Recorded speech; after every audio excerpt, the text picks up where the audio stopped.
Welcome back to Sunday Night Spookies, the podcast dedicated to exploring the mysterious and spooky unknown. My name is Lex. And I'm Sarah. And this is episode 11, Cursed Games and Cursed Movies. I'm really excited for this one. We have a combination of movie sets, movie roles. I'm going to talk about some Pokemon games. We have some NES games to talk about. And we're also going to dive into the role of the Joker. That's like the role itself is said to be cursed. Yep. So, and the Crow. So stay tuned. We have some good stuff coming. Yeah. And we're just going to dive in with the first game we have. Yeah. The first game is Taboo: The Sixth Sense. I had never heard of this. You had. I don't play games. So. Well, I don't play them well. But you know about them. Yeah. I don't know anything about video games at all. Never heard of it before in my entire life. So, Taboo is a tarot card reading simulation developed by Rare and published for the Nintendo Entertainment System, or NES, in 1989. So it's old. Old. Well, old to us, I guess. Before we were both born. Sorry, Mom. Right, yeah, sorry to my mom also. The video game gives each user a tarot card reading where the dealer, quote unquote, automatically shuffles the cards. It's the only NES game to offer 2 warnings before playing the game. 1, it's intended for players that are 14 years of age or older. And 2, the game is intended for entertainment purposes only. And like, duh. Yeah. Right? Yeah. Right. But why do they have that there? Yeah. Because it's a game. It's meant for entertainment. That's what video games are. Yeah, I think it's kind of interesting, too, because during, like, the 80s, they had, like, the satanic panic going on. And so this, to me, seems kind of, like, drawing the line on something that was, like, acceptable or absolutely not satanic panic. That's the devil's work. Like, so it's interesting that they have that warning. And it's interesting the year that it came out. Right, in the late 80s. The game was originally marketed as a party game that multiple adults could play at one time. That's strange, because when you use tarot cards, it's you're either reading just one other person's tarot cards or you're doing your own. Yep. You don't regroup tarot. And it's not like a party trick, usually. No, it's usually like, hey, I have this massive decision I'm going to ask the universe or seek guidance from the divine. Yeah. Usually.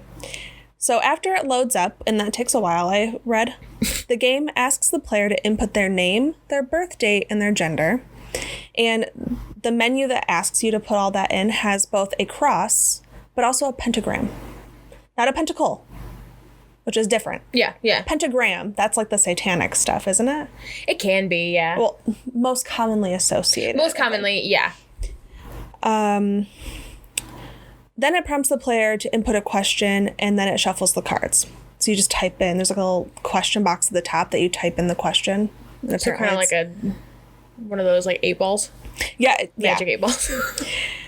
So after shuffling, the dealer gives a tarot card reading based off of a Celtic cross layout, and we'll find a way to insert a photo so you know what a Celtic cross layout is. Especially for tarot, as somebody who does tarot a lot, Celtic cross is like my go-to. I like that one too. Yeah. The cards can be right side up or reversed. And they mean different things. Does the game read the reversed meanings? Yeah, I think so. Okay, that's how I do it too. Some people don't read the reversed meanings.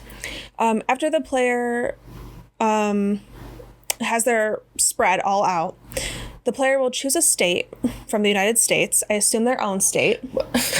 Yeah. And they're given lottery numbers accordingly. Why? Why lottery numbers? I don't know.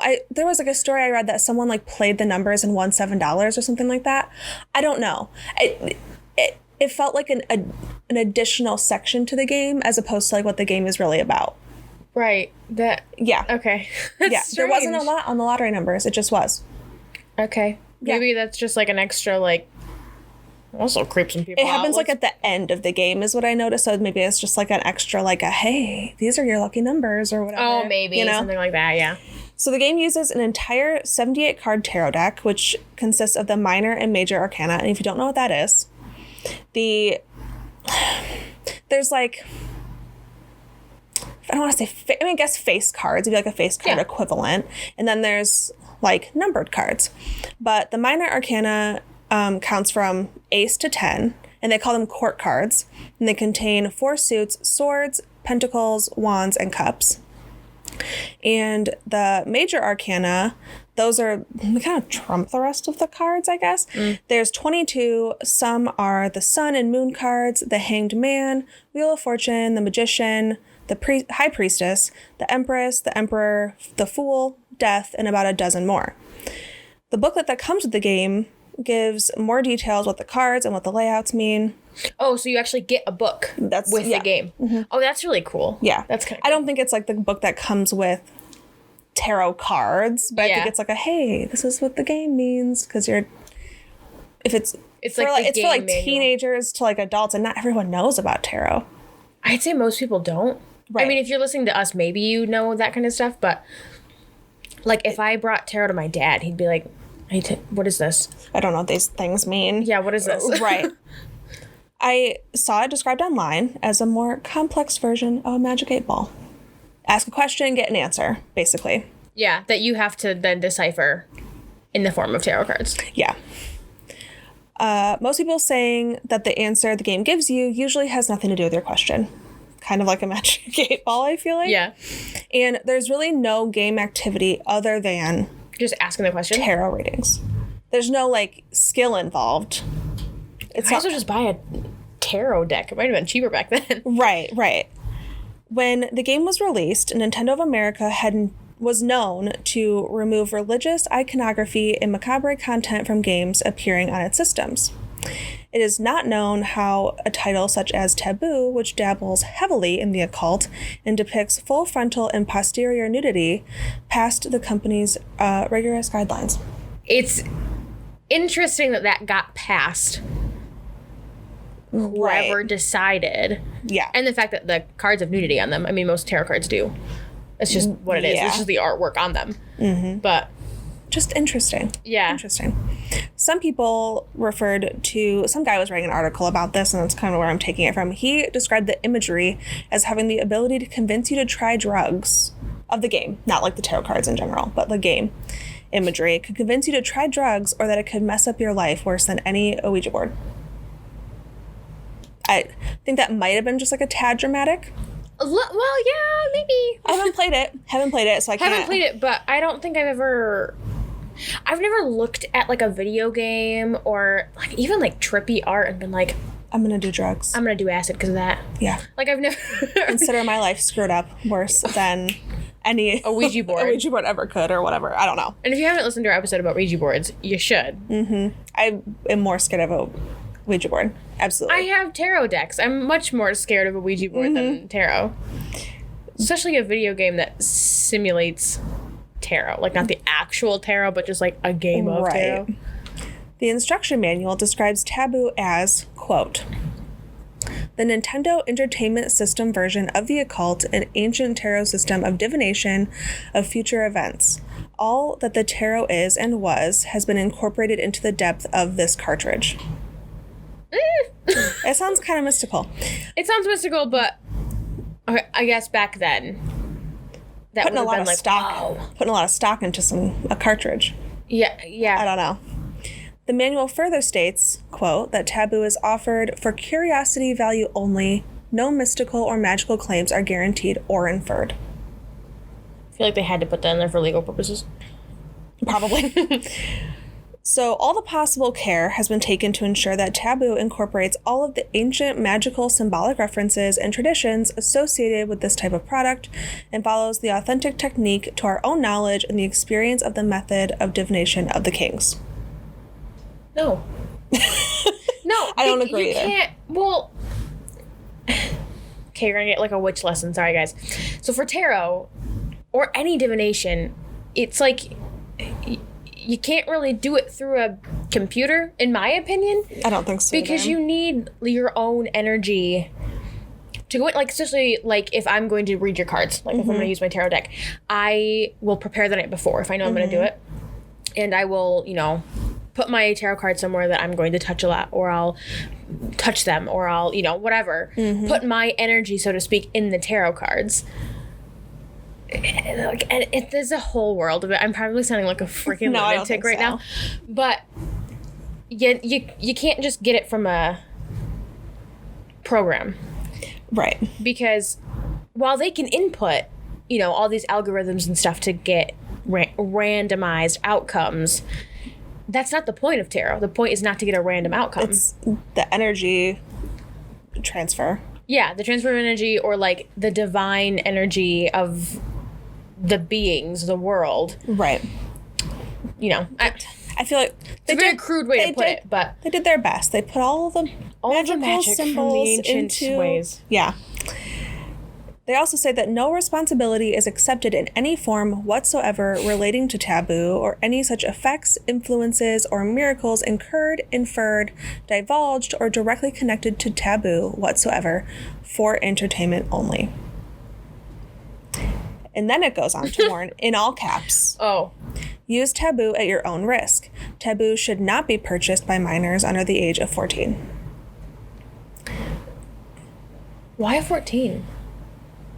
That seems kind of young. Apparently that's like the age that your life can get screwed up. I don't know. That's the age. That's the age they screwed up at age 14. So I guess that's like the age they deemed like, okay, we can mess up lives after 14, but before that, they're just too young. That's it. They're not developed enough to have severe trauma. Yeah. So the entire experience of the game lasts 10 minutes. I don't know why you would spend money on a game that it's like you're going to play it one or two times and then just like stash it. Unless you're somebody who really believes in that stuff and instead of buying a tarot deck, you decide to buy something that does that for you. Right. Which I don't agree with. I think Magic 8 Ball would have been cheaper. Well, yeah. I don't know.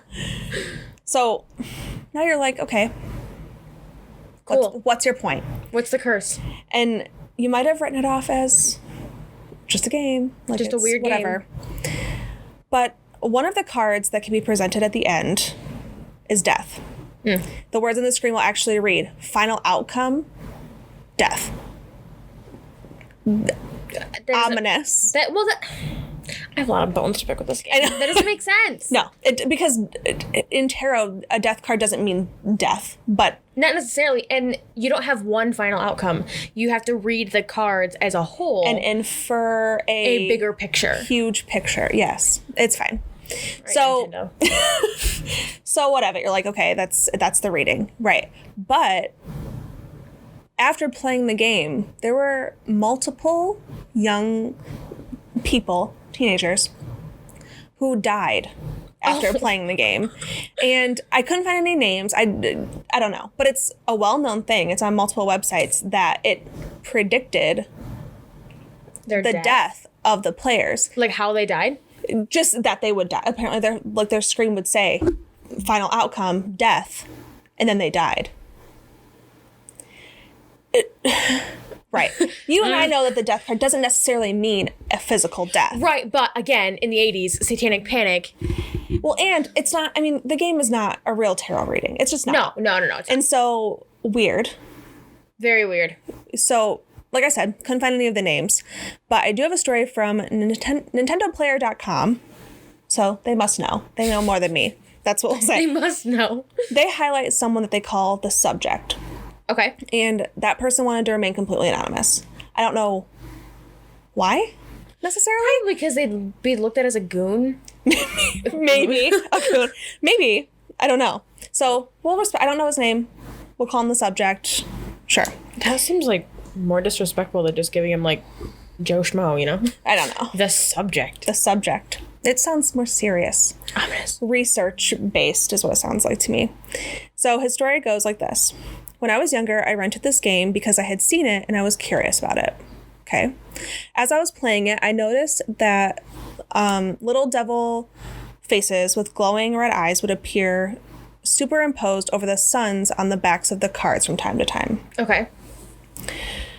Needless to say, this creeped me out immensely. Almost every time I asked the game a question, I would get a negative reading involving the devil card and or death. I didn't take any of it very seriously, though, after all, I was young and just shrugged it off as a silly video game. Within the next few following months, my dog Tippy died, my parakeet died, and then the worst thing all happened after my father died of lung cancer. It's a lot of death. Yeah. My parents were split already, and I lived with my father because my mother was deemed unfit due to her alcoholism. He was my best friend. Anyway, years passed, and I never really blamed the game for any of those things because, logically, it's just silly to think that an 8-bit video game cartridge can cause someone to lose everything that they care about. Yeah. Sure.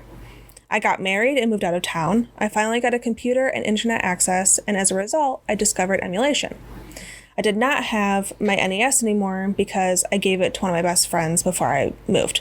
So emulation, we talked about this yesterday, is like... Yeah. What it was? You told me about it.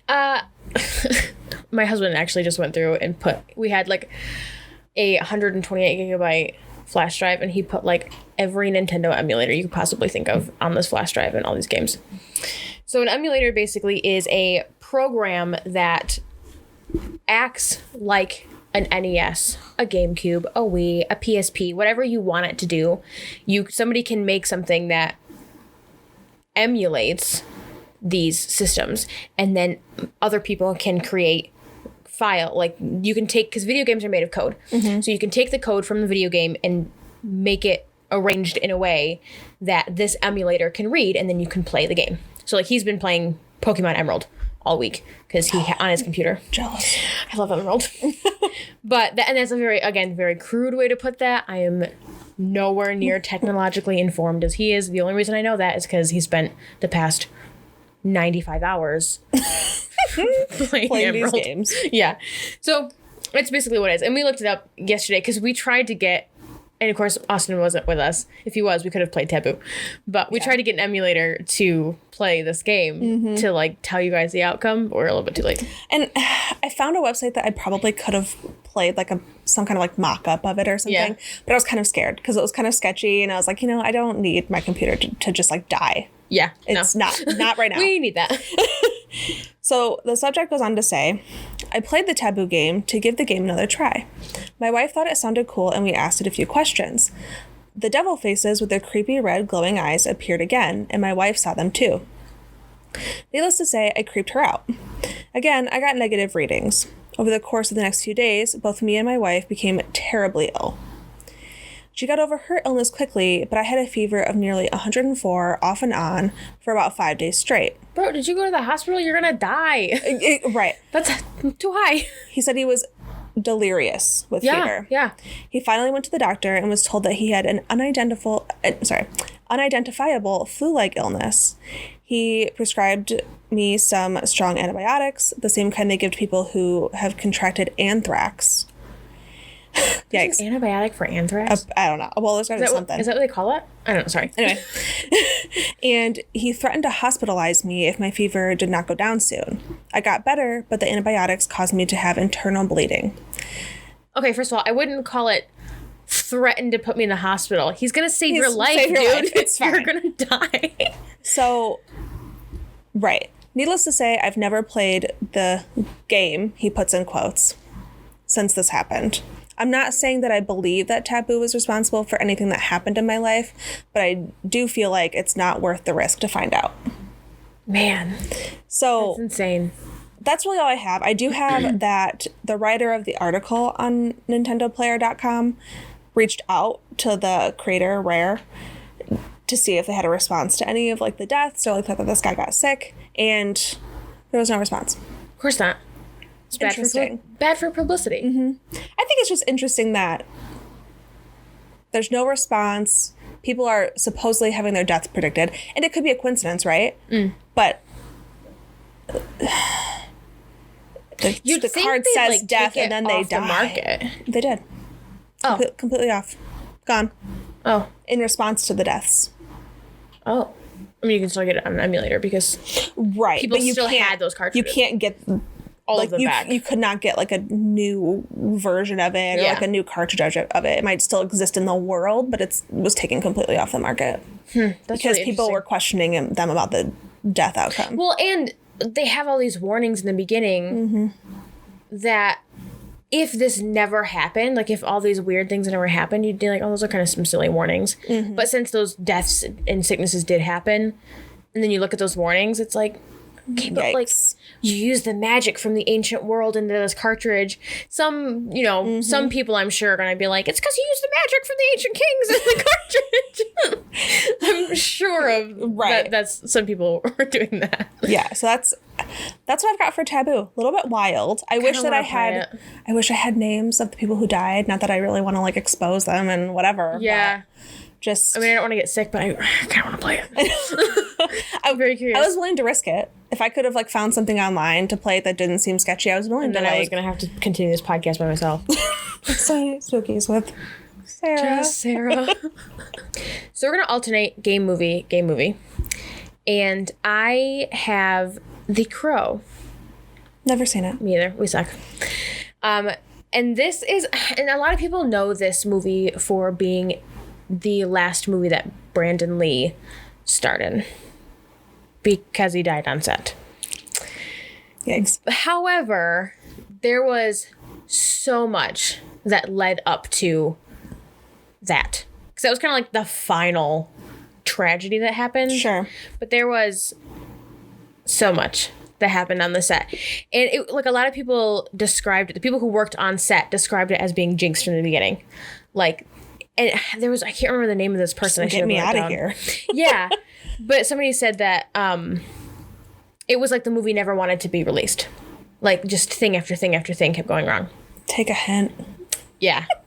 So it was released in 1994. And The Crow is a dark superhero movie based on the comic by James O'Barr. And basically, the movie's about a guy named Eric, who's a rock musician who's revived after death to avenge the death and rape of his fiancée. They were both killed. She was raped and killed. So he becomes a dark superhero and comes back to life to just get revenge on everybody. Okay. Despite all the bizarre occurrences and the setback from these bizarre occurrences, the movie did really well and gained like a cult following. It had like 2 sequels. It had like a TV series that went on for like 22 episodes. Like, it did really well for being cursed. The original comic was actually based on real events. James O'Barr, like right before he started work on the comic, his fiance was killed by a drunk driver. Hence why the fiance died in the movie. Sure. He also drew inspiration from a event that he read about in Detroit. There was a couple who were like brutally murdered over a $20 engagement ring. And he read that like news story after his wife passed, and it kind of like stirred up the inspiration. Yeah. Okay. He kind of attributed his comic to his tragic life, and he grew up as an orphan and had a really bad experience. His fiance died, and so he started the comic. He's said said this before, that he started the comic as a way to cope with his unfair life. He, thought his life was very unfair, and so this was kind of like a coping mechanism for him to just gradually work on this comic as he went. So then it didn't really have the comic wasn't really that big for a while until they're like, oh, we're going to make a movie out of that. Mm-hmm. And then it was like, oh, that's a really cool idea for a movie. Right. So by the time the filming began for the movie in 1993, Brandon Lee, who was going to play Eric, the main character, had already starred in a lot of martial art films. And everybody kind of said that once he got this role, this was going to lead to his international stardom. This was this guy's big break. And it kind of said that he desperately wanted a separation from his father, Bruce Lee, because he was constantly being compared to him. He was starring in martial arts films. Like a big name. Yeah. Big name, yeah. Yeah, and so he desperately wanted his own breakthrough. Okay. And this was said to be it. It was, for many other reasons. Yeah. So I actually found just a list of things that happened during filming. And I had known that this was the death of Brandon Lee. I knew that this movie was cursed because of this. Mm-hmm. I had no idea about all of the other stuff that went on. Looking forward to hearing it. And I would say that the people were right, and this is freaking jinxed. Okay. Because most of it has to do with bodily harm. And so as I was doing my research, I'm like, of course, the last thing that would happen is death. Right. So on the very first day of filming,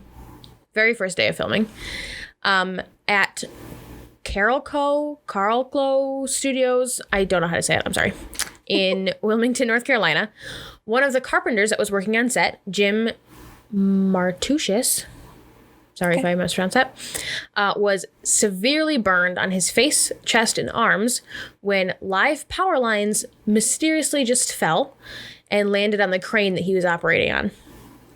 Oh. And he was rushed to the hospital because, basically just destroyed from face down. His wife, who was just about to give birth at that point, was quoted saying, "He is recovering now and can talk. The doctor says in 2 years he will be done with surgery. In 5 years, he'll be as normal as he'll get." As normal? As he'll get. That was a quote from his wife. Like looking? Or like... I don't know. I'm assuming in both looks and operation. Yikes. Because if you're like trapped in live power lines, that's kind of a big deal. It's a little serious, I'd say. Yeah. The same day, again, first day of filming. The same day, the unit publicist for the movie got in a car accident, and one of the equipment trucks for the set caught fire and was destroyed. I don't know if the driver survived. I'm assuming because I didn't find that he didn't. We've talked about before on the show that I don't believe in coincidences. Neither.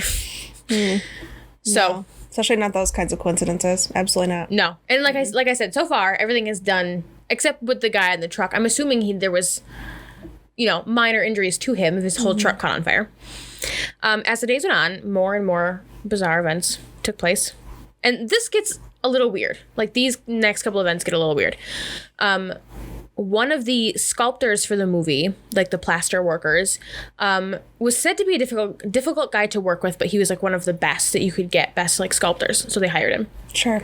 One day, he went nuts and went out to the back lot of the plaster shop because they have like, this whole... If you're talking about like doing a movie set, you have this... It's an entire building upon building, workshops... film sets, everything. So he was working at one of the plaster shops, went to the back lot, got in a car, and drove it through the plaster shop. Just went barreling through the building and drove it around the plaster shop. Nobody was injured. I couldn't find anything. I'm sure somebody was injured in that. He might have been injured, and he was immediately let go. Obviously. Yeah, obviously. Okay. And they didn't ever get a response from him. They didn't know why... He just decided... Somebody had said that he was, like, disgruntled about a decision that was made. And he wasn't happy with it. Tell me about it. But it wasn't really, like... He wasn't sick. He wasn't mentally disturbed. He was just disgruntled. That was the description I found. Okay. Disgruntled. Same. Another incident was a construction worker was working and put a screwdriver through his hand. I mean, not on purpose, obviously, but... Right, but... A construction worker who was pretty skilled. I mean, accidents happen, right? A screwdriver? A screwdriver.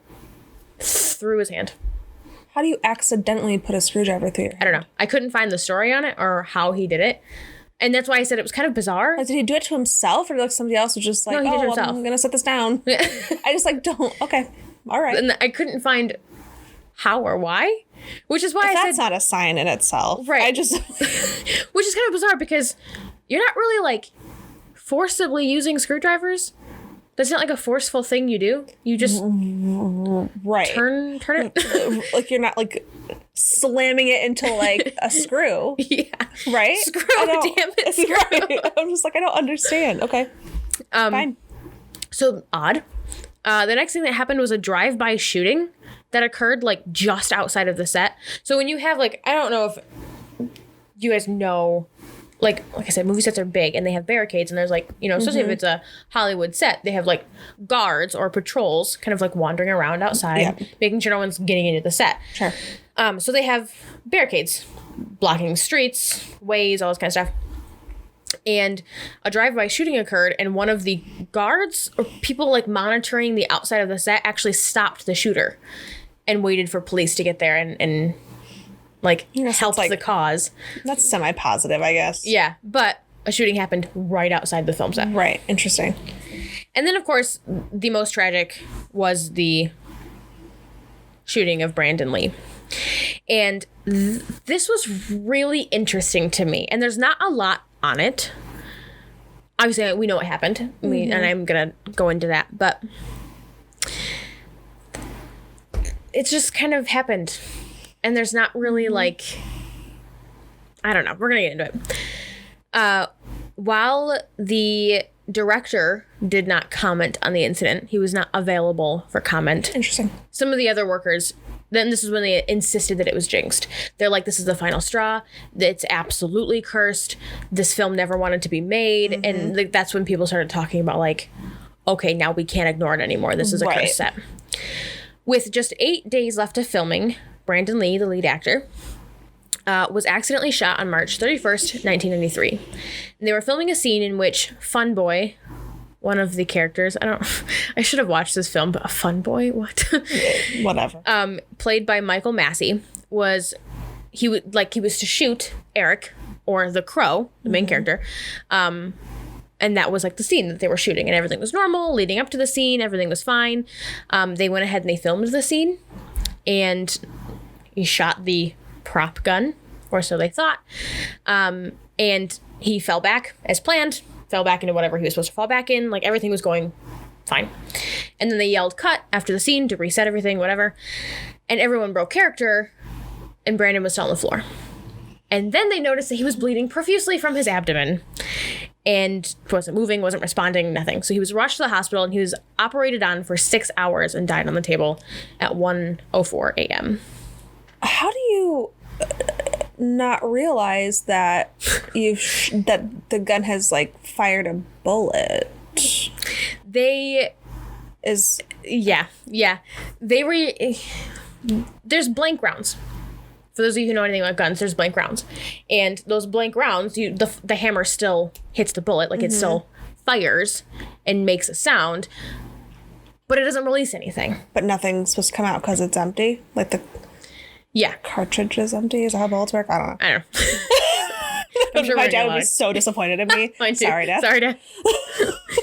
The interesting thing is that gun wasn't a fake. It was a real gun. And the bullets were real. After a very long investigation, it was found that the same gun had been used on set just 2 weeks earlier. But instead of buying truly blank rounds, they had live rounds that someone had modified to be blank. Which I think is... First mistake is using a real gun. Second mistake, buy blank rounds. Right, you're going to be shooting somebody. What, are you trying to save money? I don't know. Understand. Like, why And why jerry rig a freaking bullet? And aren't there better ways? Or like safer ways? Or like, I don't know. Probably. I mean, 1993, maybe not as like advanced as we are now. But still. But there's got to be a better way to You're Hollywood, fake a man. Gunshot. I don't know. And it said that the main difference between real bullets and blanks is that blanks have cardboard tips on them. So that even if there is impact and the bullet is set off, it's a cardboard tip. It's not going to do that much damage. It's still going to do damage because it's a bullet out of a gun. Right. But not kill somebody. When the gun had been previously used on set, a lead tip from one of the modified bullets was lodged in the barrel. We don't know how that happened. I could not find. I'm sure it's in police records somewhere of, this lengthy investigation they cursed. Did. That's why. Yeah. But we don't know why a lead tip from a real bullet would have been lodged in there if they were modifying their bullets to be cardboard tip. No idea. Weird. They did have the cardboard tipped bullets in the gun during the filming of the scene. However, because the lead tip from a real bullet was lodged in the barrel, that was set off first because that was in front of the fake bullet. Yikes. So, shot him in the stomach, operated for 6 hours, died. There was no criminal charges filed. It was an accident, obviously. Who would you charge? They took Michael, the guy who shot Brandon, the guy playing fun boy character, they took him to court, and there was no charges filed because it was deemed accidental. Oh, I was just like, they shouldn't even take him to court, in my opinion. I mean, it should have been the person who was handling the props or whoever. Absolutely, because he's just like, I have to shoot this. This is my job. Yeah. His mother filed a civil suit against the whole studio, and that was settled out of court. So we don't know how much the money. A lot. How much money? Oh yeah, probably. Yeah. So they ended up having to quickly rewrite the end of the film, and they used CGI and stunt doubles to finish it, and then the film ended up being devoted to Brandon Lee. Okay. I'd like to see what they did with the end of it. I know. I couldn't. After reading this, I really want to watch it. Because it's not like, oh my God, I don't know what movie is it. Fast and the Furious. It's not like the Paul Walker CGI. Yeah. And Fast. You just know it's not that good. Especially in 1993. Right. It's not that good. So it's either done from very far away or it's poor. Yeah. Is what I'm thinking. And that's kind of why, that was like the ultimate. And not the end. There's a whole Lee family curse. I read a little bit into it while I was doing this research, and that's like a whole other can of worms. But the Lee family has its own curse as well, and so some people chalk it up to just being the Lee curse, and some people are like, no. But what about all the rest? Of this crap that happened on set? Yeah. So I thought that was interesting. It's kind of a more well-known cursed set because Brandon Lee died. But I wasn't aware of the other stuff that happened. And so I thought it was interesting to do. Wild. So that's The Crow, man. Interesting. I gotta watch it now. Yeah, same. So we said that we were going to do gay movie. No. We've decided to just throw that out the window, and we're just going to freestyle it. Now we're interested in movies. Yeah. So I'm going to talk about The Joker. I admittedly have only seen maybe 3 versions of the Joker out of 20 to 30. There's a ton of them. There's a ton. I'm not really into comics. I'm not a DC fan. Sorry if you are. I'm much more. I love Marvel. Sorry. I am interested I don't really like DC. I'm interested in neither. But I'm a freaking nerd, so. Well, I never really was interested in it, but then I saw Joaquin Phoenix's version of the Joker, and I really liked that movie. And I don't really like movies. It's kind of like a thing that people close to me know. I just don't care for them. But that's another story for another time. So I had heard previously that the Joker role has a negative impact on the actors that play it. Yeah, and I think that, with Heath Ledger, I think that kind of is popular knowledge that the people who play the Joker have a rough time afterwards. Yeah. But it's a little bit more extensive. It's way more extensive. And I don't know anything. We're going off. Yeah. I was over here. Oh my God. Yeah, and I was like, are you okay over there? And she's like, I can't tell you. I want your genuine reaction. Yeah, okay, fine. It's kind of crazy. There's some things I did know, and there's definitely things I did not know. I'm excited. So we know the Joker as a super iconic character in popular culture, and the character is recognizable in every form. Yeah. It doesn't matter who's playing him. Animated or not. And you know who he is. Yeah. No question. So the Joker of 2019, Joaquin Phoenix, described manifesting the Joker's seemingly involuntary laugh as almost painful. Right. Why painful? We're just diving in. Physically painful? I think... Or mentally painful? I think all is what I gathered. All of the above. While Mark Hamill, who voiced the Joker in multiple animated films, video games, etc., said that he didn't want the Joker to have just one laugh, but rather, quote, it should be like the colors on a palette that reflects his mood, unquote. I like that. So that's kind of... I like that. Yeah. Well, actors. Yeah. Actors, man. Yeah. And that... I kept that in there because it kind of showed the different... Approaches to the same character. And... that kind of goes into the actor leaves their mark on the character, but now the character also is leaving the mark on the actor. Dun dun dun. Right. So you might have heard rumors about the role being a challenge, loosely, for many of the actors, both during filming and after filming. It's said that the role faces actors to face both physical and mental dangers. So Heath Ledger, that's probably the most well-known example. He died just before the release of The Dark Knight in 2008, and that I didn't realize it was just before. I thought it was after it came out. I don't know why. I don't know timing of things, but I thought that was kind of interesting. And many people believe that this role is what contributed to his death. Because he was only 28. Yeah. Kind of young. And people were saying, the rumors were circulating that the psychological stress was just what fronted that immediately.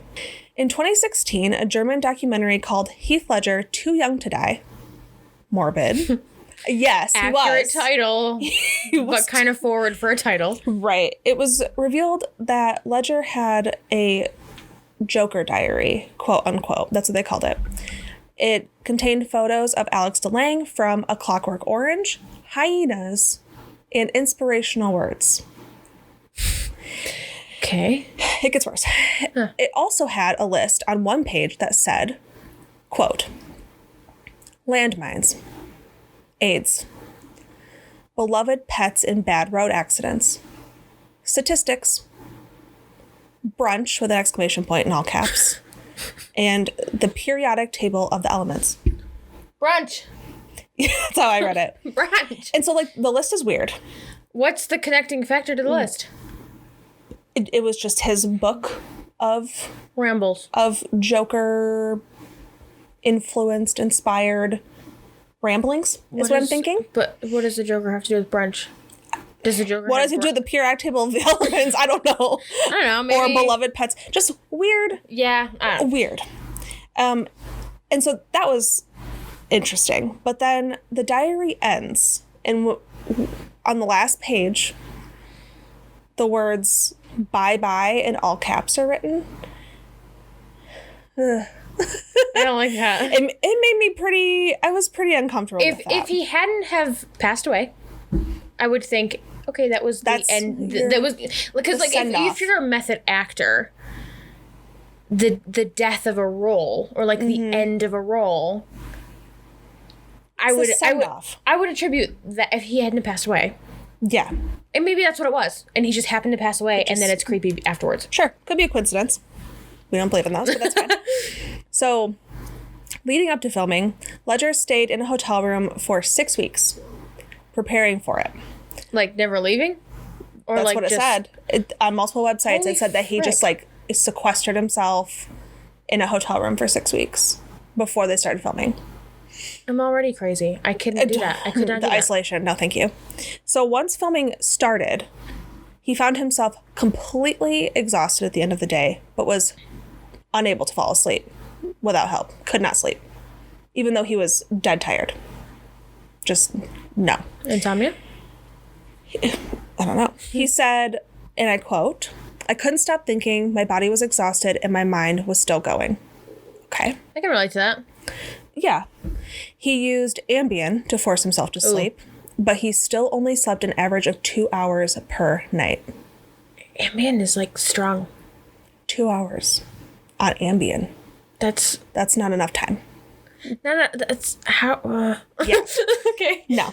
So during his autopsy, a half dozen different kinds of prescription drugs were found in his system, 2 of which were sleeping aids. You're not supposed to take 2 at one time, I don't think.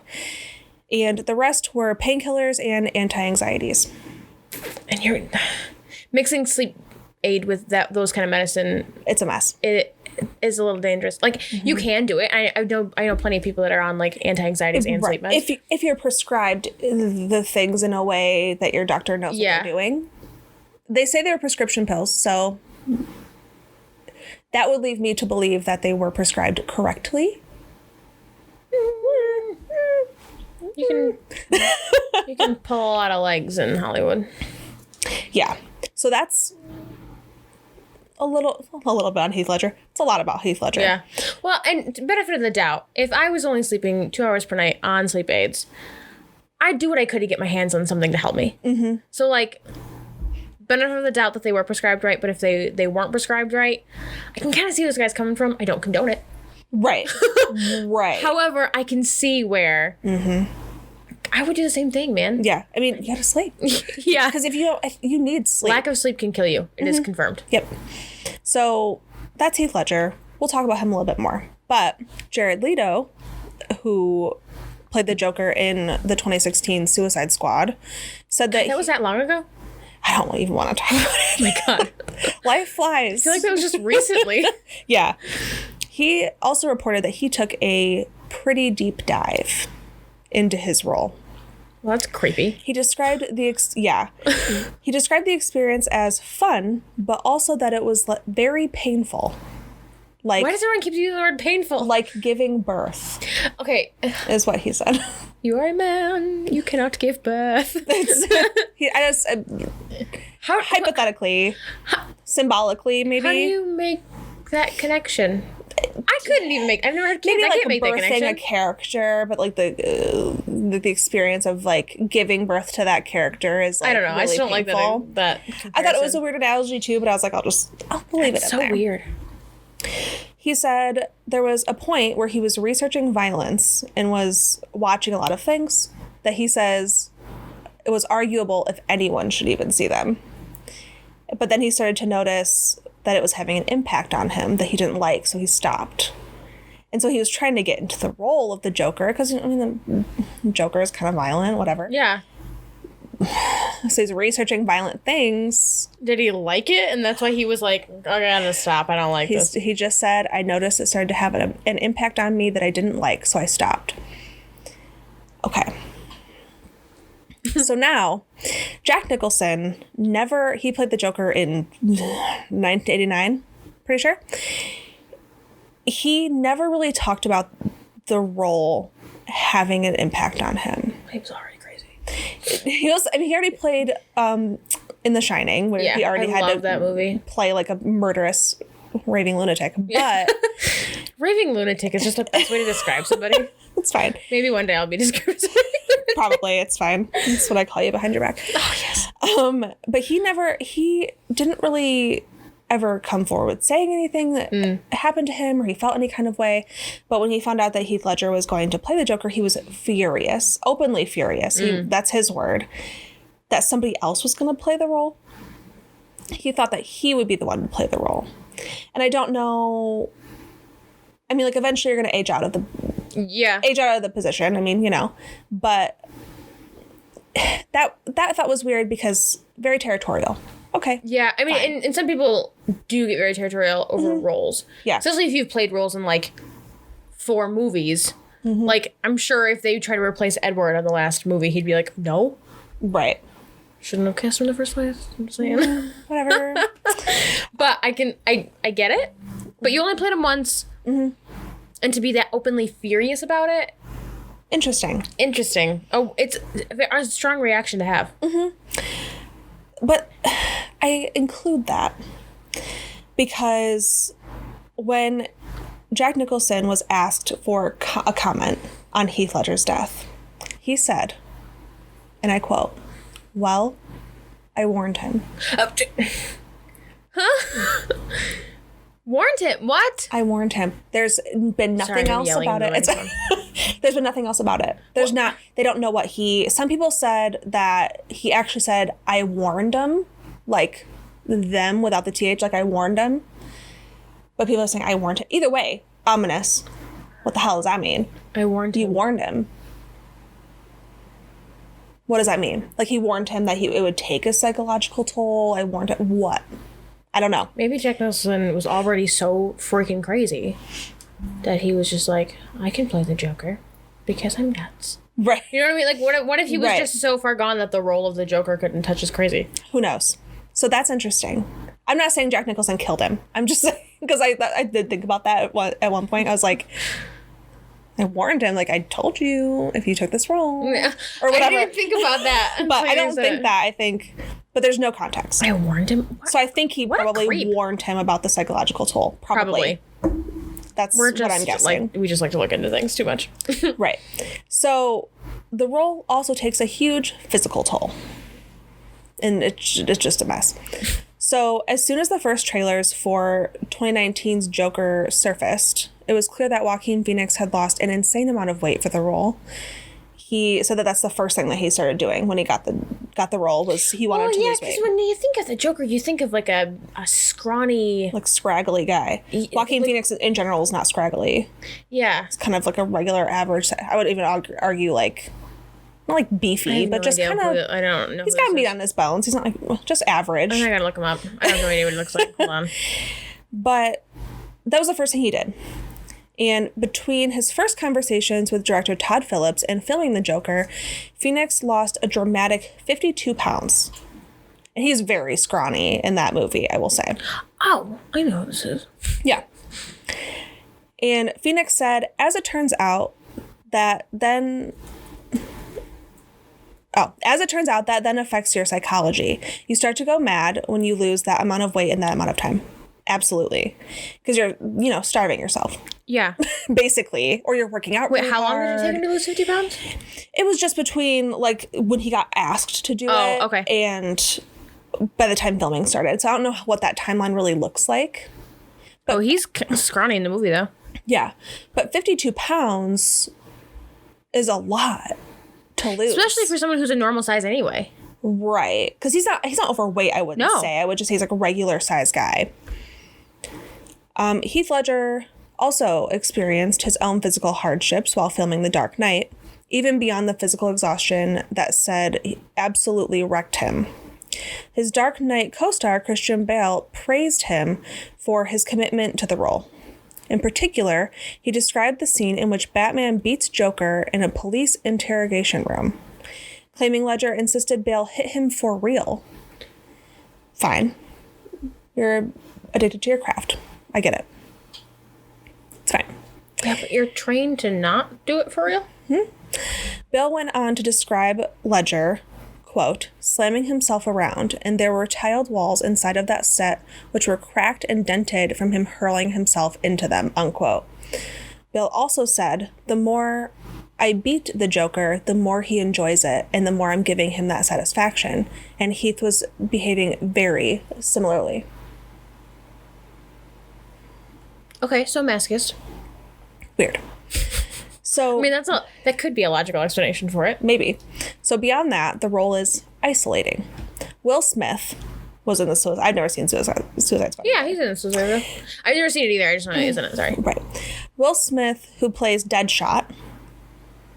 Okay. I'm sure we're gonna get a lot of comments from like, oh my God, what was this? I've never been into it. Have you ever seen the Batman movies? He said something that's kind of like was weird to me. He said, I've never actually met Jared Leto.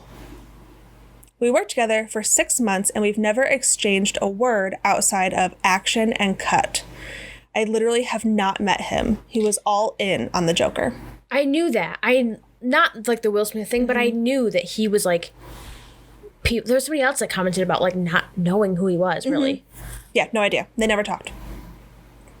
Interesting. So they've kind of determined that this is because Leto took the strategy of method acting very seriously. As he should. Yeah, I think, who is the other guy that method acts? Jim Carrey? Is that the other guy that like... Probably. Extreme method acts? I love Jim Carrey. I do too. Sorry, guys.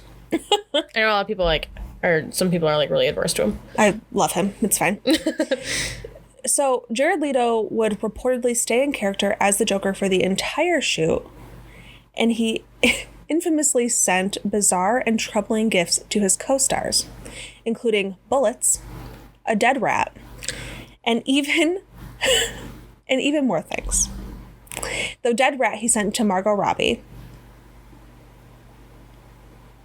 Why? I guess Why? There were worse things. They weren't on any websites, but like this website in particular that I got it from, I think it's called like Looper, said that they didn't want to mention the other things. So look into that at your own risk, I guess. I'm writing that down. I want to know. You're like, I gotta find out. Leto's method of introducing himself to his co-stars was to have a henchman deliver a dead pig during rehearsal. In order to get him to show up on set, assistant directors had to refer to Leto as Mr. J. No. That is not your name. According to Suicide Squad producer Charles Roven, Leto was completely isolated from the rest of the cast. In his case, things seemed to turn out okay, but that doesn't mean that he wasn't taking dangerous risks. That's got to be such a weird... Well, right. A weird thing to, like, weird person to work with. Well, the producer even said that if the co-stars hadn't taken kindly to what he was doing and, like, realized that this is simply just me method acting, that, like, the gift giving, like, dead pigs, dead rats. Well, yeah, and if you got bullets, no explanation. Well, if they didn't understand, thankfully they did understand what he was doing. Yeah. Because if they hadn't, I mean, he could have, like, suffered, like, charges. Yeah. And you can't send dead pigs to people. Right. The producer was like, it's kind of a miracle that his reputation wasn't harmed because... It wasn't? No. The guy said that there could have been lawsuits. Yeah. Because, I mean, you're sending, like, threatening things to your co-stars. Thankfully, they know because they're actors, actresses, whatever, so they kind of get it. There's a limit. I don't... Weird. Yeah. So, the Joker set itself, it's not haunted. Many sets. Or cursed, haunted, whatever. Yeah. It's not... Yeah, the set. It's not haunted. The set itself, there's many sets. It's not that. But... And cursed might be like a stretch.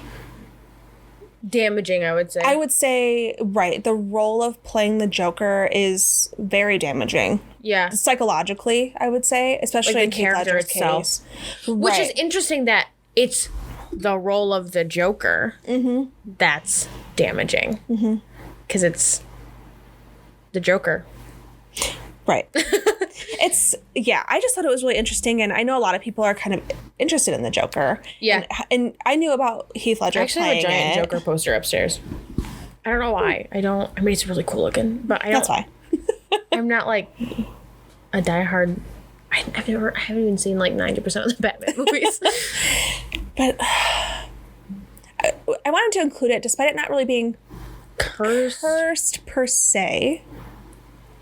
But, I think if you were going to play the role, you would probably suffer some kind of psychological effect. And I guess you could say, like, the curse of the Joker, the curse of the role. Yeah, that's true. I mean, it curses if you're damaged by playing the role. I consider that the curse of the Joker. Yeah. Ooh. Wild. So we're going to end out the episode with our last curse game.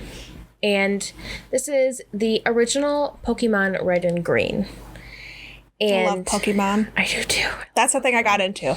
I love Pokemon Gold specifically, but that's fine. My favorite was Emerald, hence why Austin's been playing it all week. So I've heard about this one before, and I kind of knew about it. I've heard a lot about it, especially being somebody who's really into video games and watching people play video games. Has a husband who's obsessed with video games. Yeah. Yeah. So he does for basically a living. So I knew about this one, and I wanted to talk about it because I hadn't heard it in a long time. Like, it's something that I knew of and whatever. But when I was researching cursed games, because there's a few that are said to be cursed. Like Austin was talking about Cursed Metal, the game Cursed Metal. Or Cursed Metal, Twisted Metal. The game Twisted Metal is supposed to be really cursed. Like, the people that developed it had a lot of bad things happen to them. We couldn't find anything about it. Anything. Not a single thing about it. There was one video on YouTube that we found that said, "Is it cursed? We play Twisted Metal." But it was just them playing the game. And so I'm like... So it's like common knowledge among the gamer community that it's cursed, but no one has posted online. I couldn't find documented stuff about it. I'm sure Austin could have told me about it, but who knows where he heard that from. No offense to my husband, sorry. That's fine. So Pokemon Red and Green. I'm talking about the original Red and Green that was released in Japan, specifically. I know that the Pokemon Red and Green was called something else in the States, and I don't know what it was called. But we're only talking about specifically the ones in Japan, like the original batch of these cartridges. Sure. Pokemon obviously has a huge cult following. I freaking love Pokemon. If you don't know what it is, where have you been? What are you doing? And click off right now. Yeah, sorry. There's an X up there. Probably over here. Bye. But there's a slightly darker side to red and green. Like I said, we're talking about the original ones that were released in 1996 in Japan. If you've never played Pokemon or any of the Pokemon games, there's like, especially the older ones, there's towns that you go to, and each town has its own theme music, its own purpose, whatever. Again, if you don't know what I'm talking about, what are you doing with your life? Yeah, because even I know. If she knows, you're living under a rock. Right. And I already live under a rock, and I know. So, so this, in Pokemon Red and Green, we're talking about Lavender Town. Okay. And Lavender Town, you think, oh, Lavender Town, that sounds beautiful. No. It's not beautiful. It's the town of death. Final outcome. Death. So this curse happens with the theme music in Lavender Town in Pokemon Red and Green. And it said that the original copies of the game, some of the original copies, had specific frequencies in the Lavender Town theme that would mess with your mind, specifically young kids. Okay. And it was kind of said that if, and the quote, developing minds, that's like, I kept reading that phrase. Okay. If developing minds heard this theme, very bad things happened.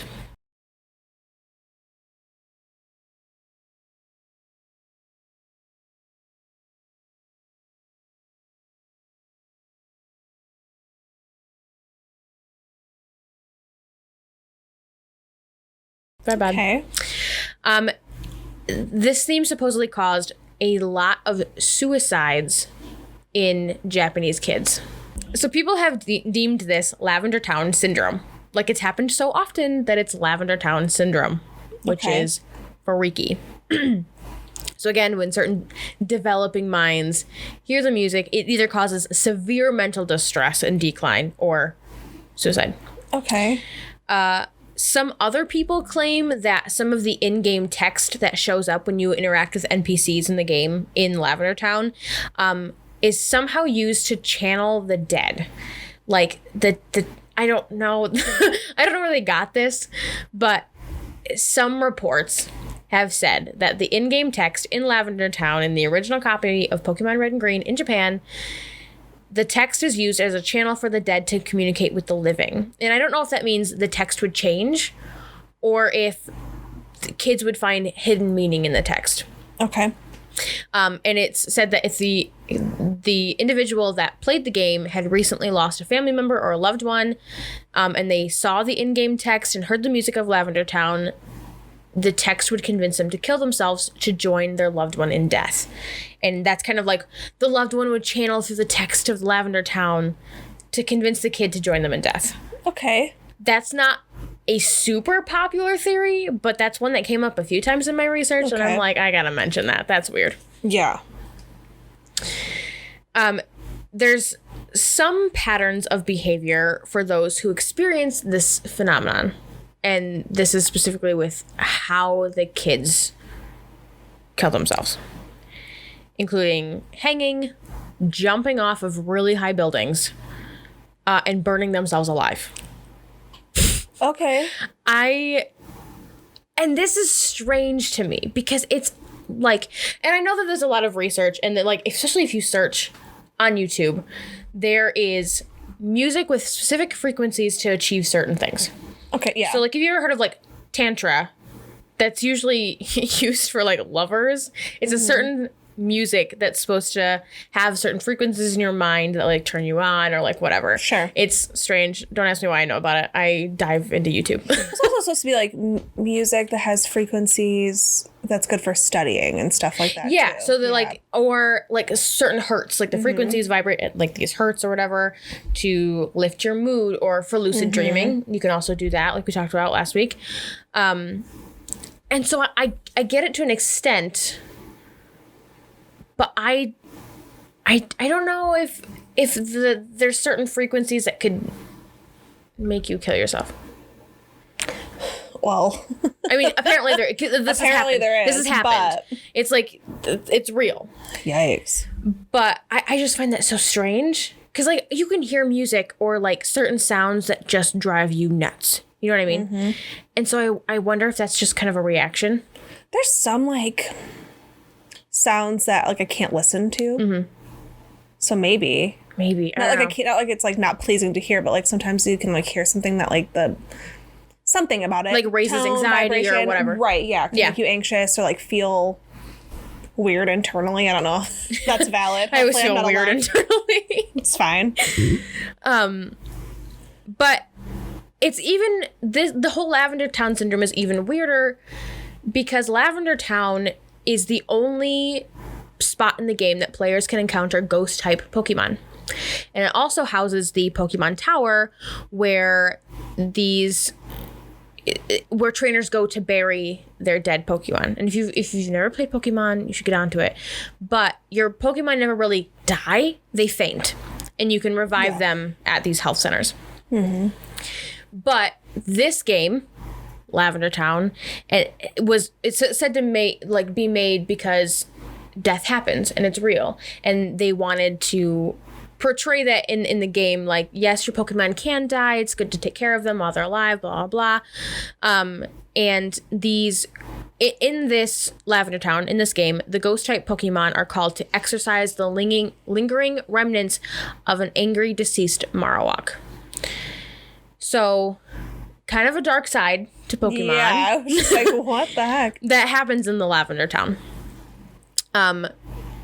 So weird that Lavender Town syndrome happens in a place where you only can encounter ghost-type Pokemon, where some of them are called to be an exorcist. Mm-hmm. And I couldn't find a lot of first-hand accounts, but I have one, and it's from a website called goombastomp.com. Okay. It's a story I found. It's a personal account, and it's about a hacked Pokemon Red cartridge. And I just copied and pasted it, and it's going to be I'm just going to read the story from the website. So the story goes, presumably, a collector of hacked versions of Pokemon found what he assumed was the hacked version of Pokemon Red. Instead of the typical red cartridge, it had a black cartridge with no picture, just a black label, black. And that's what it was called. And in some instances, the Pokemon Red is said to be cursed, so it's called Pokemon Black, or it was. There is a Pokemon Black now, but before that game came about, it was called Pokemon Black because it was supposed to be cursed. Okay. Sorry. Black started up exactly as Red did until the start screen appeared, at which point the trainer Red was featured alone with no Pokemon cycling through, and it read Black version below the title. Everything was expected once more until just after the player selected a starter Pokemon, at which point the new Pokemon, named Ghost, could also be found in the party. When inspected, it was level 1 and shared the same sprite as the ghosts encountered in the Pokemon Tower before the player has the Sliff Scope. It also had an attack that didn't exist until after the first generation, Curse. Only this move operated a little differently than in the most horrifying way. Defending Pokemon couldn't attack Ghost. The screen read that they were too scared to move. When Ghost used the move Curse on them, the screen would go dark and the Pokemon's cry was heard only in a lower pitch. When the screen brightened once more, the defending Pokemon would be gone. If used in a battle against a trainer, the Pokeball icon representing the opponent's Pokemon would disappear. One can't help but insinuate that the Pokemon had died. Mm-hmm. The player could go through the entire game virtually untouchable until the Elite Four. However, the player's sprite would become that of an old man in an empty overworld. There are said to be no Pokemon in the player's party and no NPCs, just a lone figure walking among tombstones where NPCs once stood, like where they normally would be. Mm-hmm. There was tombstones. And the Lavender Town theme music was drifting through the air. That is until Ghost appears, your starter Pokemon. Mm-hmm.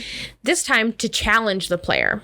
Suddenly, the player would be assaulted with the image after image of sprite after sprite of all the Pokemon they had used Curse on, and all of the trainers who'd lost Pokemon due to them, fighting them.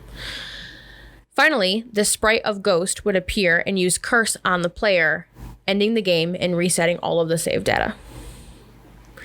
And that's where the story ends. That would piss me.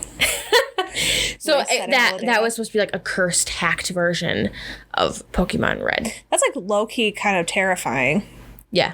for like a game. For a kid, Like for a kid's game. For a Pokemon game that's usually super cheerful, nothing dies, you can revive everything, and it's like this fun game to play. Gotta catch them all. Yeah. Yeah. Catch 'em all.